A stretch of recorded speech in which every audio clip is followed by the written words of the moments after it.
we are going to the chapter 5, the fundamental unit of life. We have already started this chapter, and for today's our objective will be to learn about the structure and functions of cell membrane. All of you know that a cell is covered with a flexible membrane known as cell membrane. So in our today's class, we will discuss about the structure and functions of cell membrane. Next, to learn about the structure and functions of cell wall. This cell wall is present only in plant cell. We will discuss later. So today we will also discuss about the cell wall. Next is to differentiate between cell membrane and cell wall, right? So these will be our today's objective. Means we will discuss about all these three topics in our today's class. But before coming to our today's topic, let's have a quick recap that what we have discussed in our previous class. Can anybody tell me? Please raise your hand to give answer. Raise your hand. Tarun, please unmute yourself and give the answer that what we have discussed in our previous class. Please unmute yourself.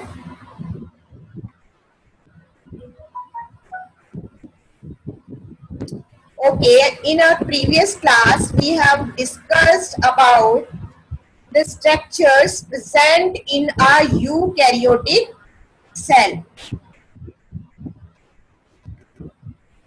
Please unmute yourself to give the answer.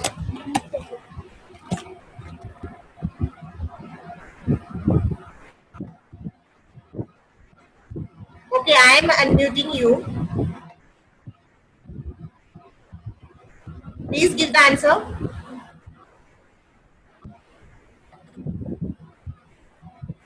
What we have discussed in our previous class. About prokaryotic cells and eukaryotic cells. Very good. We have discussed about the types of cells, prokaryotic and eukaryotic. Can you tell me what are the structures which are present in a eukaryotic cell? Can anybody? Riddhi, Madhav, Nishan. Yes, ma'am.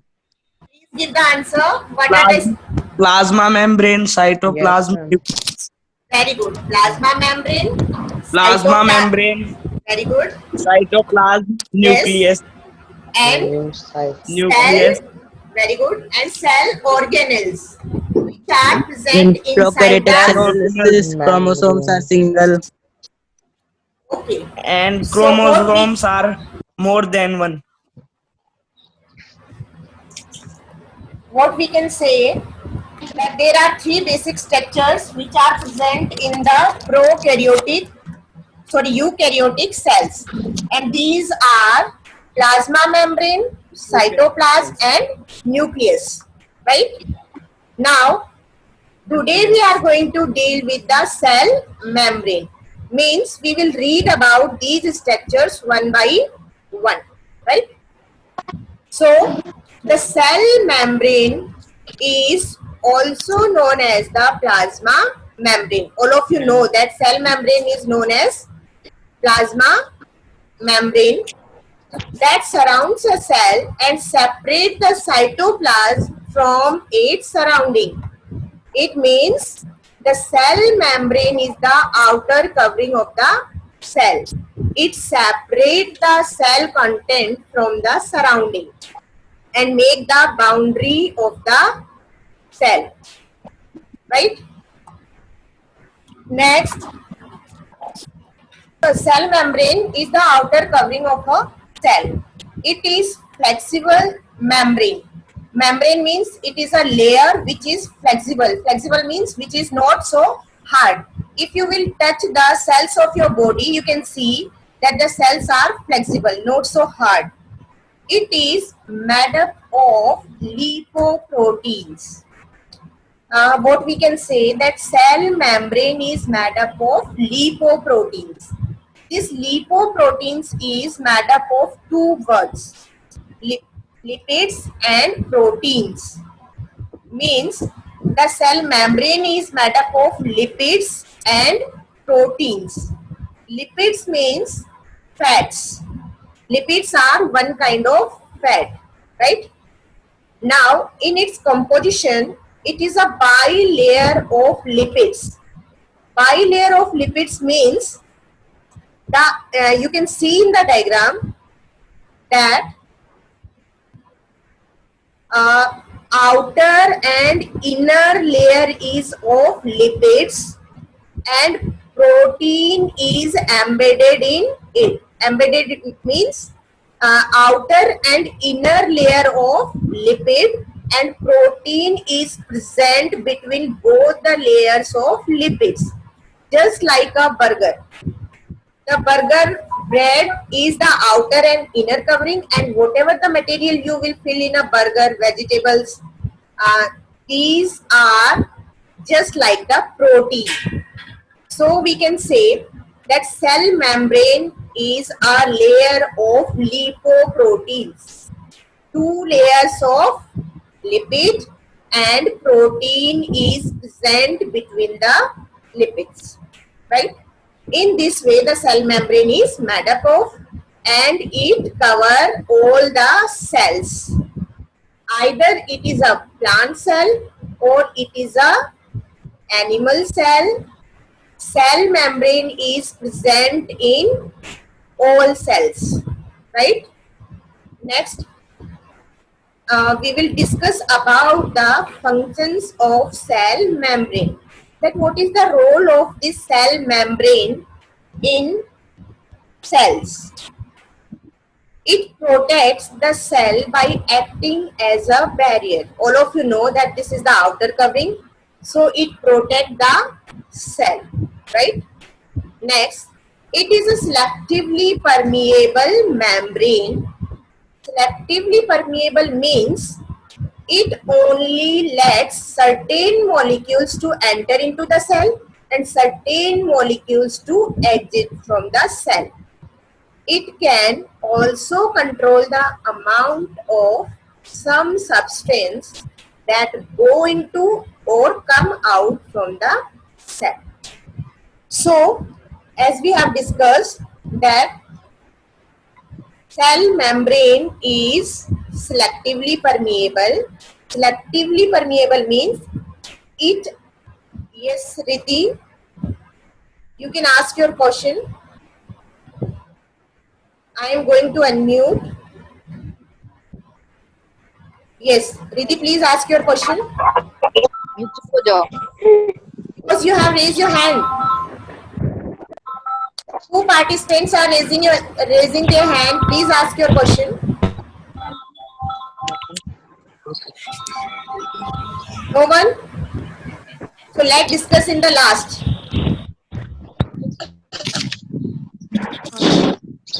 So what we are discussing that it is a selectively permeable.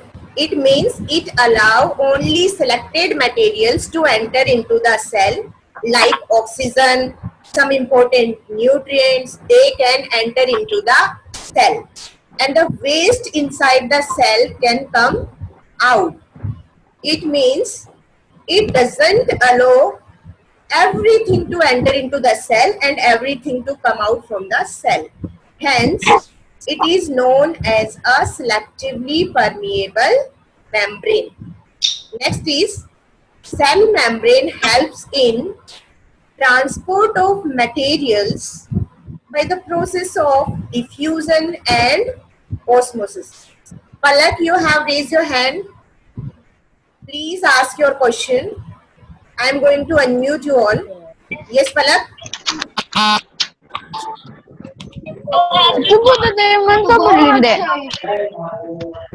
anybody ask? Actively preamble वापस बताना एक बार. What beta? Please repeat. Please repeat your question. Actively preamble. Okay, semi-permeable. Okay. I am repeating. Semi-permeable means, semi means half. Permeable means passable, right?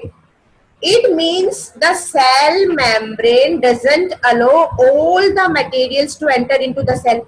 Like some bacteria will come and enter into the cell. Some waste will come and enter into the cell. No, cell membrane doesn't allow it. It can only pass the selected materials like some important nutrients or oxygen which is required for the cell can enter into the cell, and the waste from the cell can come out.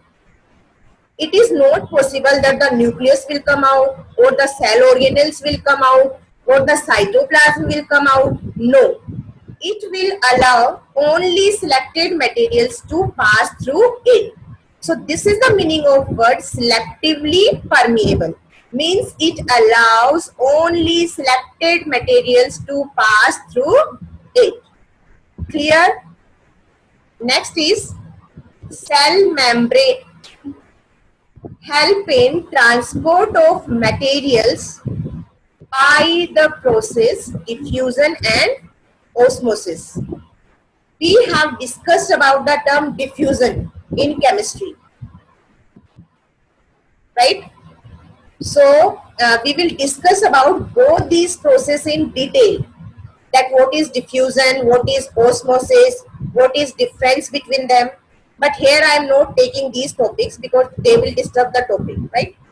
Simply we can say that whatever the transport of material is conducted by a cell, it is done by two processes, diffusion and osmosis, right? Next is cell membrane can bring molecules inside it through endocytosis. One more process is there by which the molecules can enter into the cell, and this process is endocytosis. During this process, the cell membrane forms a depression and surrounds the cell particle, that is to engulf. Engulf means that is to enter into the cell. Then it forms a small sphere of membrane called a vacuole or vesicle that contains the molecule and transport it to wherever it will be used in a cell. Okay, I think you are not getting the complete meaning of endocytosis. To know it in a better way, we can take the example of intake of food by amoeba. Amoeba take its food by the process of endocytosis. For better understanding, let's have a diagram. In this diagram or in this picture, you can see this is a amoeba cell. All of you know that amoeba is a unicellular organism, right? And which lives in dirty water, right? So, this amoeba cell is irregular in shape. Any shape, its shape is not fixed, right? When any food particle come close to the amoeba cell, what happens? The cell membrane become active and form the projections known as the pseudopodias, right? What we can say that for the intake of food particle, the cell membrane throw out the projections known as pseudopodia, right? When these pseudopodia join together, the food particle will enclosed in a vesicle, or you can say in a vacuole, and a food vacuole is formed. Means the food is entered into the amoeba cell with the help of pseudopodia, and finally a food vacuole is formed, and the food particle is trapped in a food vacuole. Now this food vacuole revolve into the cytoplasm, and the food will get digested. So this intake of food particles with the help of cell membrane, or you can say with the help of pseudopodias, is known as endocytosis. So why we have read this topic over here? Because endocytosis is also a role of cell membrane.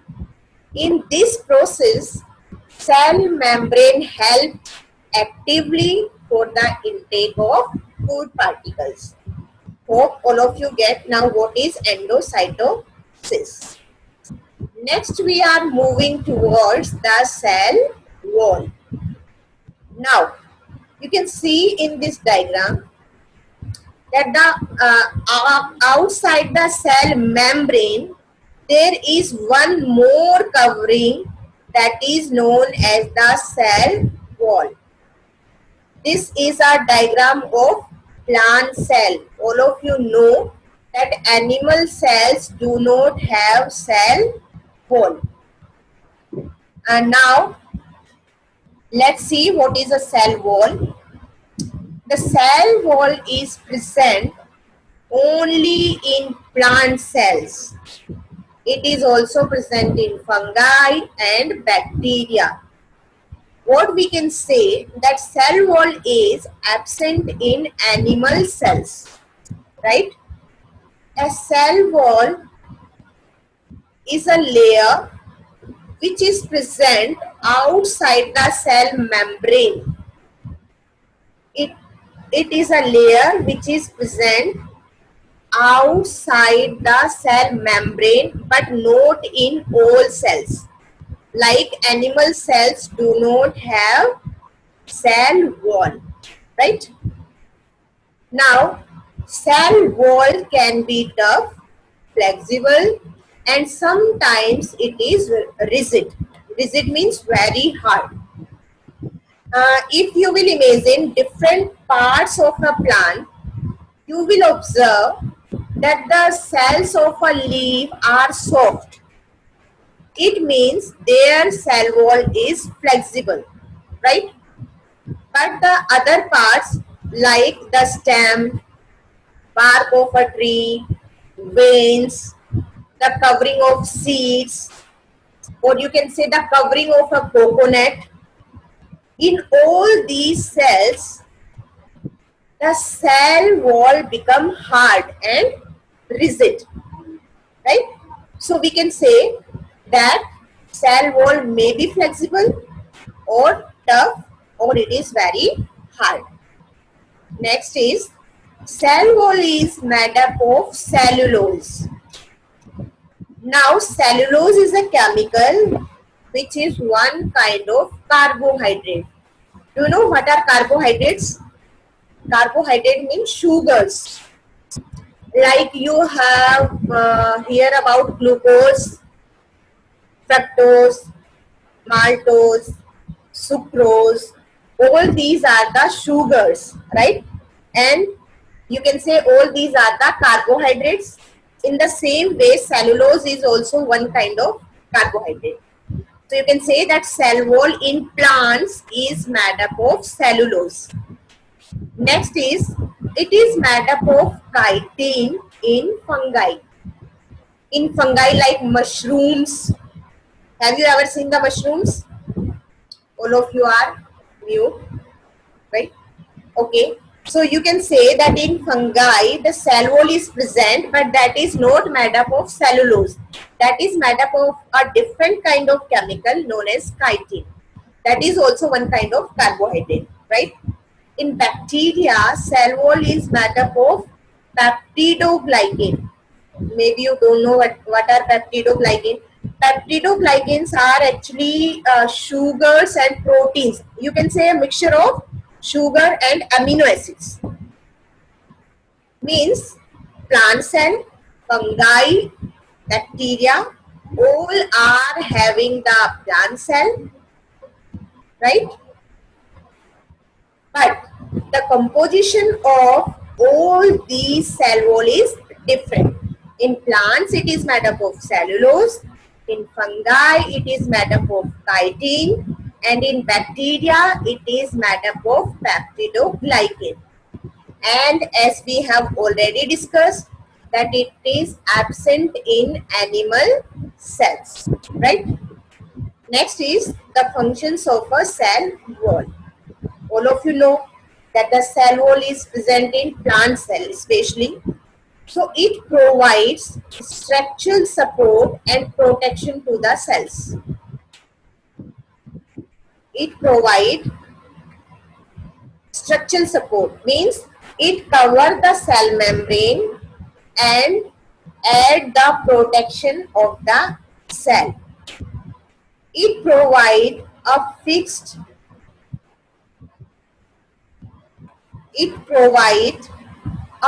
shape. Sorry for the interruption. It provides a fixed shape to plant cells.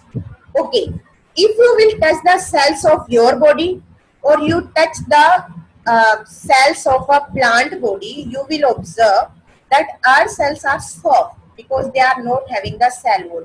But the cells of plants are hard. So they are having the cell wall. It means plant cells have fixed shape because they are having a hard covering of cellulose, that is the cell wall.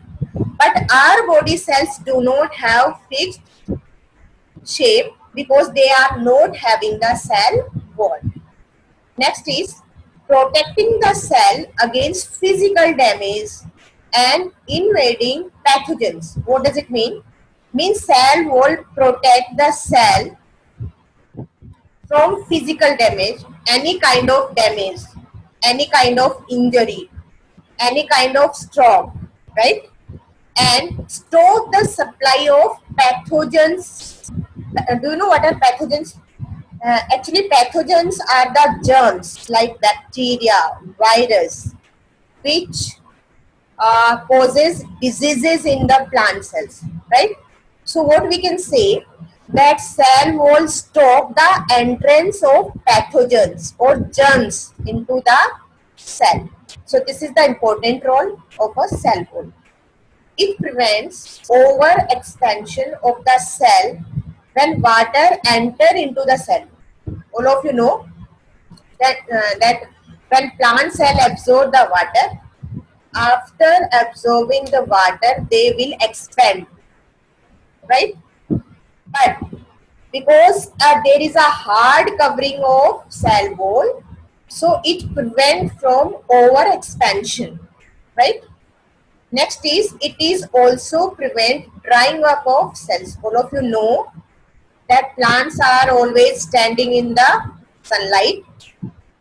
If cell wall will be not there, so the cell will dry up very fast, right? So cell wall prevent drying up of the cells, or you can say it control the amount of transpiration, right? Vandika, you are raising your hand. Okay, please ask in the last. Okay, we are having only 1-2 more minutes.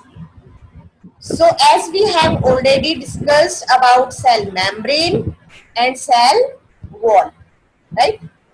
So let's have a difference between cell membrane and cell wall. Cell membrane is present in all living cells. Either they are plant cell, animal cell, there are some fungi, bacteria, they all have the cell membrane. But Cell wall is present only in plant cells, fungi and bacteria. We can add fungi and bacteria also here, right? Cell membrane is a living membrane, right? But cell wall is a non-living. This is a dead layer of chemicals, right? Cell membrane is made up of lipids and proteins.